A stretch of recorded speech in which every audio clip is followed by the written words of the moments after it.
कसं काय मंडळी, मजेत ना? मजेतच राहा, स्वस्त खा, मस्त राहा. श्री स्वामी समर्थ रेसिपी शीतल डोंगरे या चॅनलवर तुम्हा सर्वांचं स्वागत आहे.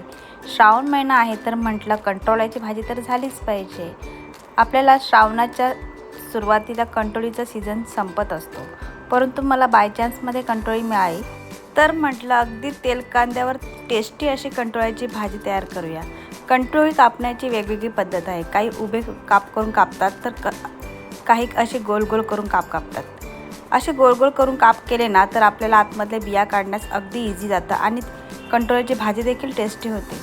कंटोळ्याच्या भाजीसाठी मी इथे 2 मोठे कांदे घेतलेले आहेत आणि त्यांचे उभे उभे काप केलेले आहेत. त्याचबरोबर 2 तिखट मिरची घेतलेली आहे आणि 1 मोठा टोमॅटो घेतलेला आहे आणि 5-6 लसणाच्या पाकळ्या घेतलेल्या आहे. अगदी 2 ते 3 साहित्यातच अगदी टेस्टी अशी कंटोळ्याची भाजी तयार करणार आहोत.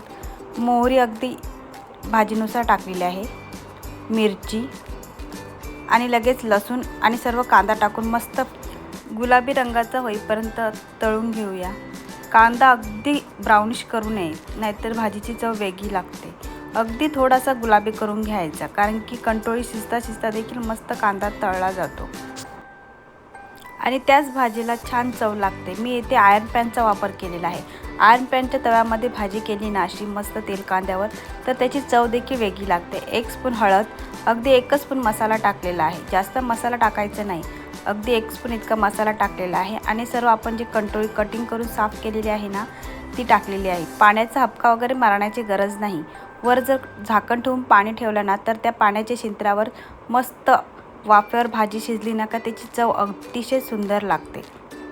हे बघा, अशा प्रकारे अगदी 10 मिनिटातच मस्त वाफेवर आपली भाजी तयार झालेली आहे. कंटोळ्याची भाजी शिजायला काही टाईम लागत नाही, अगदी 10 मिनिटातच कंटोळ्याची भाजी तयार होते. अशा प्रकारे आपली कंटोळ्याची भाजी तयार झालेली आहे. आपण भाकरीबरोबर, चपातीबरोबर, इव्हाना अगदी राईसबरोबर, सफेद भाताबरोबर देखील अशी कंटोळ्याची भाजी खाण्याची मजाच काही वेगळी.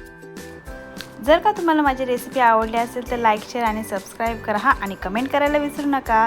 तुमचे कमेंट मला नवनवीन व्हिडिओ करण्यासाठी मोटिवेट करतील. बाय.